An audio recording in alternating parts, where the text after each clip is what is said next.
Hey, this is the iPhone 4. Unfortunately, it's not working, so I'll show you how to open it up. Okay? First, you got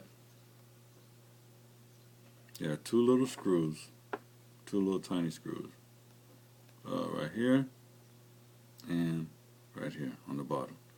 You need the little special screwdriver. Of course, I got it from eBay. You just open it up here.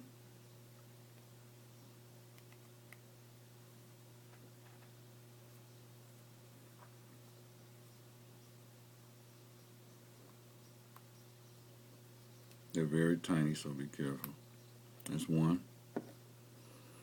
And the second one is right here.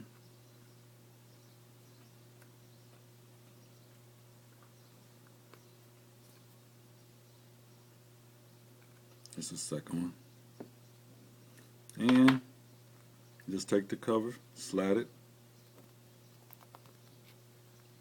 and pops right off. There you go.